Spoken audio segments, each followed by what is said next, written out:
but we really wanted to get the fans a chance to see the work we were doing on Heart of the Swarm and show how different Heart of the Swarm is from Wings of Liberty. So people could see sort of the story elements, see what's going on with Kerrigan, see what's going on with the different game mechanics that you can play as you play through Heart of the Swarm. And it gives us a chance to get feedback from both our fans and from the press who've been able to get hands-on the software to see what they think, to see if the direction we're going is good.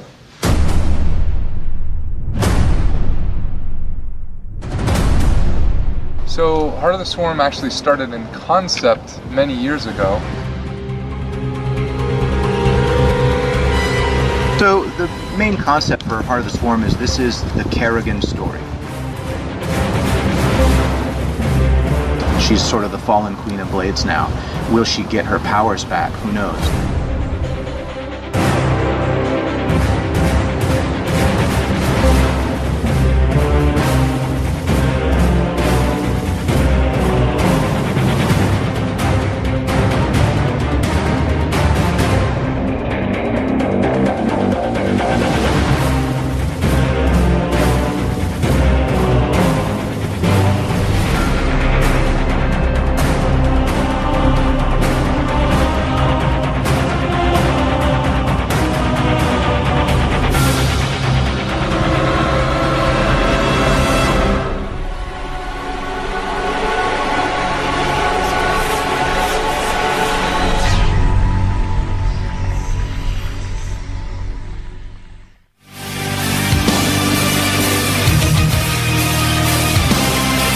Welcome back, ladies and gentlemen, to the GSL Tournament Round of 64. Hope you guys enjoyed that little Heart of the Swarm preview. For those of you that do not know, Heart of the Swarm is the first expansion set planned for StarCraft 2. And it's going to be basically the Zerg campaign, as the first campaign, Wings of Liberty, was kind of the Terran campaign.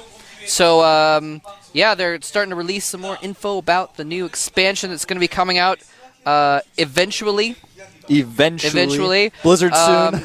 Yeah, they just had a kind of a press event where they invited press and fan sites to come check out some preview materials that they had for Heart of the Swarm. So go to your local corner fan site and check out some more information about the Heart of the Swarm. Yeah. It looks pretty cool so far.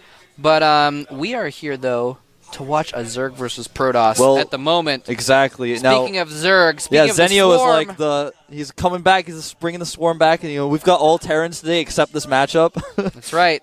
He's the Heart of the Swarm. Zenio, or Zenio, however you want to pronounce it, versus Choya, the coach of oGsZenio. Yep. Basically, the entire oGsZenio team is down here today. SC's playing later.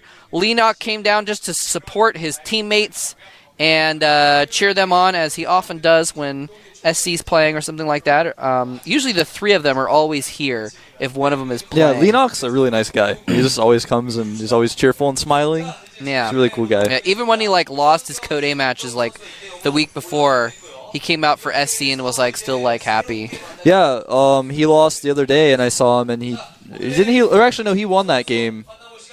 Lost, won, same thing. I didn't cast that day. I came in late. I missed it, but he seemed like he was in a good mood. Regardless, I think he won. He's a jolly little guy. But let's go ahead and take a look at our players for this match real quick. Here is Zenio, oGsZenio. He has been around Codex for a little while now. He was in it in January and basically keeps getting out in the round of 32, but winning his up and down matches to stay in Codex. So he is going to be Codex in July. As you can see there, his recent matches have been not too good. 2 wins and 5 losses. He's very good at Zerg versus Zerg, but unfortunately not that good against Terran and Protoss, so he is only a 40% win rate against Protoss. So he's got kind of a not as good of a match for him here. He did beat Squirtle in the Team League, but then lost to Ace. So that's kind of his recent results. And of course, lost to Alicia in Codex as well. Part of why he got down to the up and down matches there. Anyway, so he's got his work cut out for him. And here's Choya. Poor guy's no longer in GSL, but he's been in so many seasons recently. Was in the round of 8 in January Codex. And March and May, not so good. just lost all of his games in a row and got completely out of the tournament in 2 seasons. So this is kind of his chance to do well in a GSL tournament, since he's not going to be in the next season unless he qualifies, which is going to be very difficult. There's the man himself. Yeah, his hair's starting to grow back out a little bit. He had it cut off for a while. And he's actually known for talking to himself in his booth, as you can see now. Yep. And he's kind of comparable to the Wind. He's a coach, hasn't been doing that well recently, but did well in the past, is still a strong player. But different from the Wind, he doesn't really have anything to fall back to after this tournament, and he may actually not try to qualify for Code A because he's a coach and he doesn't have that much time. He's probably just going to be there cheering on his players who are trying to qualify. So this may be the last time you see him if he gets knocked out here today. I mean, I'm sure you'll see him again, but the last time you'll see him in a GSL as a player, possibly. Now, Zenio, his record that I mentioned earlier, is a little bit belied by the fact that he has actually beaten a few Protosses in outside tournaments as well. So I guess if you kind of look at it that way, he's a little bit better than you might think. He beat Mana, Sock or Saki? Zaka. Zaka? Zaka. Oh, anyway, some strong foreign Protosses, and actually beat any pro in the FXO Invitational just a couple months ago. Very strong Protoss player. So he does have it in him. Both these players have it in them to play well, but they're kind of slumping a little bit lately. So again, I say this a lot, but kind of a proving ground for both these guys. They really want to make it to the round of 32 and succeed in the GSL.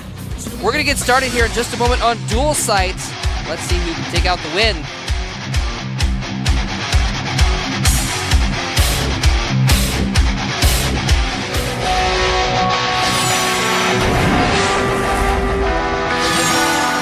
oGsZenio versus choyafOu.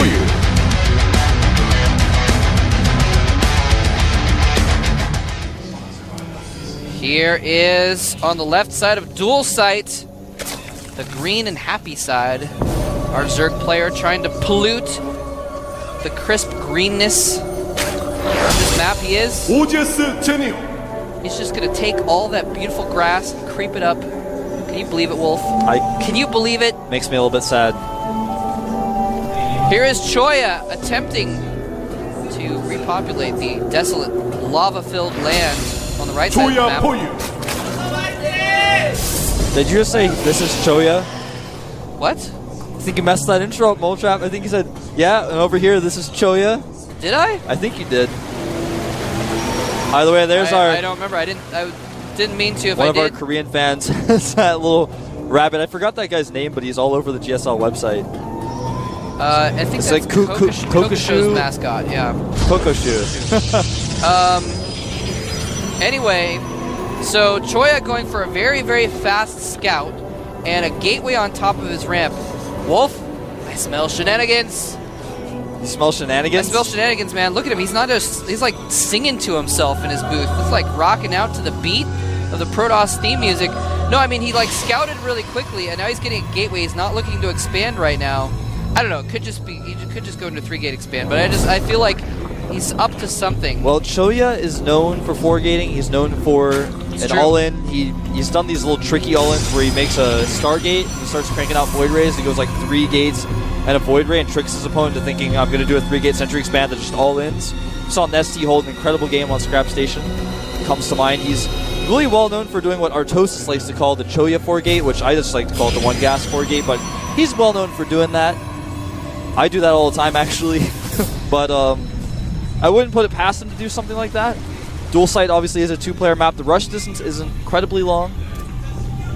Yeah, well, he still only has that 1 gas, and he's getting his core up.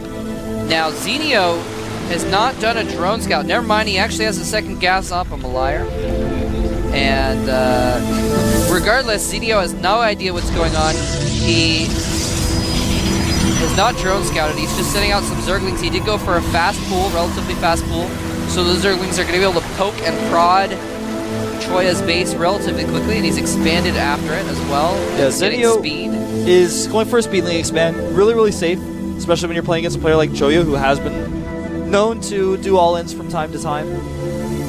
I think basically he was just like, alright, I don't really know exactly what you're going to do, but I'm not even going to drone scout, because you're somewhat predictably. He's just sent that Overlord to scout. Wanted to see if there's a fast Nexus. Oh, he's going to do the trick. This is a really cool trick. He can drone drill through behind the Zealot. Oh, nice. And that drone is just going to get in and try and scout. He does scout both gases and doesn't really find any other tech around, though.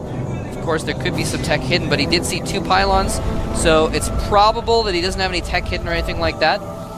So very nice little scout there, using the Zerglings to distract so he can get the drone through with as many hit points as possible.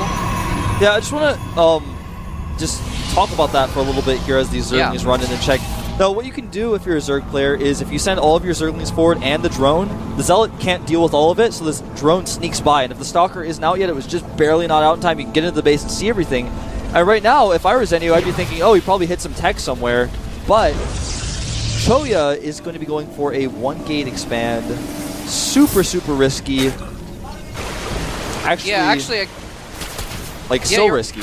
Yeah, you're right. I guess he actually didn't... I was thinking like he saw the whole base because of the 2 pylons, but yeah, I guess you're right. That wouldn't... at this point in the game, I was thinking it was earlier for some reason. At this point in the game, there might be some tech somewhere. Might be a little worried. He is moving around. Oh, this Overlord might... I think it's probably going to escape. But yeah, you're absolutely right. This is a very risky. He's only got like 1 sentry, 2 now, just getting a 3rd, trying to expand off this, and Zenio sees it. Now, Zenio, I think, is the kind of player who might try to take advantage of this. He just did lose an Overlord, so... He's going to take a very fast 3rd, realizing his opponent doesn't have that many gates. And I think, at first, before he saw the Nexus, he was like, okay, maybe you're hiding tech. I just want to play this safe. Kept checking with the Zerglings. And once he saw the Nexus, he was like, oh, you're actually just going for a really, really risky expand. He also checked to see how many gateway units Choya had. And he said, you don't have that many units? Well, you can't really pressure me right now. You even cut a Forge, so you're kind of nervous. You got to play a little bit defensively now. He is starting that Forge up now, kind of at the back of his base, a little bit of a weird spot for it. Yeah. But Choya taking that smart 3rd base, I like it. And he's starting to get out some Zerglings as well, which is also good because even though he's gone for this fast expansion, if he doesn't get some forces out, then Choya could put on some pressure. And I think it would be risky for him to move out at this point. They actually is going to go and try and prod these Zerglings. Needs to be careful he doesn't get that Stalker surrounded. The Zealot sacrifices itself to the Swarm. Scantipede looks on, uncaring. Scantipedes. There's actually a lot of Scantipedes in these new maps. I think the map creator, Jackie Prime, just likes Scantipedes. And what's not liked about Scantipedes? I know, I feel the same way. They're adorable and delicious. I've never tried one. No? Nope. I actually like the critters. I don't eat them, generally. Oh, okay. These Speedlings want to get something done. Looks like Choya is actually going to move out on the map here, be a little bit of aggressive. But the Speedlings are going to run in. Oh, no. Nice counterattack. Killing off the Stalker as it warps in and finally gets in there. Probe's trying to protect that cannon, but the Zerglings do surround the cannon. It looks like it's going to take out both cannons, the cannon and a lot of probes. And he just used a warp in, I think, because he has, not able to warp in very much. He's going to attack and he's at the just natural counter. of Zenio's base is attacking. Does try to target down those queens. One queen narrowly escapes with her life. The second trying to escape as well. He just needs to start fighting and not try to target those queens. There he goes. Man. Now the drones are in trouble. He can actually force field those off if he wants to. Decides to target down those roaches instead. And Zenio has almost no units out to defend. And if he keeps force fielding that ramp, there are no units coming down that ramp to help out. Yeah, here come the drones back with a few roaches to try and fight, but the roaches at the top of the ramp continually being forced out. Nice force fields keeping everything back, but I don't know. He's got enough firepower for now, but if if Zenio gets out a few more roaches, it's going to be hard for him to hold off.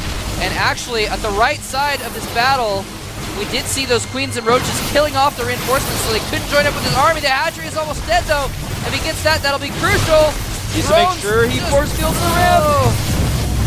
That's force field, but there are a lot of roaches coming out, and Choya just does not have the production to keep reinforcing. In fact, he's got idle stalkers back at his forward pylon.